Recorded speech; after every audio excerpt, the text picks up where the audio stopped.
Do you know what this is? Sure thing, a lemon, some galvanized screws, and copper coins. We need some alligator cables too. Believe it or not, we are going to get a cell phone charged from all this stuff. Do you know what electricity is made of? Extremely tiny particles called electrons massively circulate on cables, making a stove heat, a fridge cool, a computer work, a TV set display your favorite series, and so on and so forth. Electrons are the outer layers of atoms in nature, and the only thing we need to get an appliance running with electricity is to move electrons from one atom to the next, and to the next, and to the next. You know that pumps move water through pipes, don't you? Batteries do a similar job. They move electrons through cables. It happens that there are metals prone to give away their electrons, and others predisposed to do the opposite. For instance, a metal called zinc is an electron giver, and another metal called copper is an electron taker. If we attach both metals to something that would allow the electrons flowing, we just set up a battery. Can a lemon or an orange do the job? Big yes. You already know how these fruits are inside. Lots of watery fruity meat with a sweety acid flavor, isn't there? The water inside the fruit is a fluid that dissolves some chemicals that allow electrons to flow.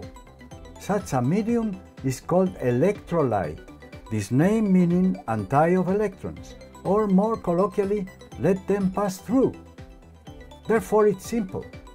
Insert up a zinc screw and a copper coin on a lemon or orange, the farthest possible apart. Electrons start flowing from the zinc screw to the copper coin. Believe me.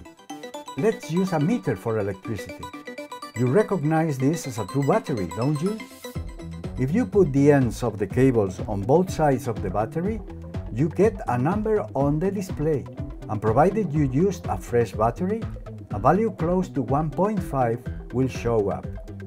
That figure corresponds to the number of volts the battery delivers, and means the electrons are not uniformly distributed in the battery, but shifted to its negative side. The electrons are kind of impatient, expecting an external connection to continue their flow and ready to exert some useful work, like lighting a LED or charging a cell phone. Unfortunately, the number of volts released by one lemon is too small to light a regular LED, let alone to charge the phone. But let's put our imagination at work. Have you seen the inners of an electric toy? Is there one battery in it or several side by side? Yes, at least two of them, and sometimes 4 or more batteries. Let's do the same. Take various lemons and insert on each of them a screw and a coin. Couple them with alligator cables in such a way that the coin of a lemon connects the screw of the next. Mind you, very important, not the other way around. You end up with a series of lemons, or more precisely, with a serial set of them. There must be a free screw on the first one and a free coin in the last.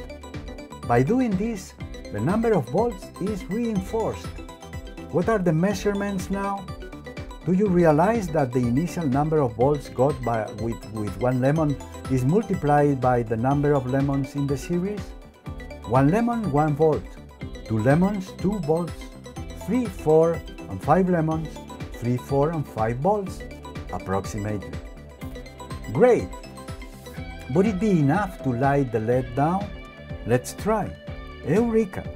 The more lemons we have in the series, the brighter the light of the LED. And the mobile phone, would it get started up? Unfortunately, the phone would need a much higher load of electrons. The strength of a single row of lemon workers is not enough to move the complex electrical mechanism of a cell phone. Let's increase the number of rows. I found it necessary to go to 4 rows of lemons. Awesome! The phone finally works. Isn't it amazing? I want you to realize that by understanding the science behind everything, you may be able to achieve unbelievable goals. I hope you enjoyed this experiment. Look forward to the next. I swear it's breathtaking. You'll be amazed again. See you.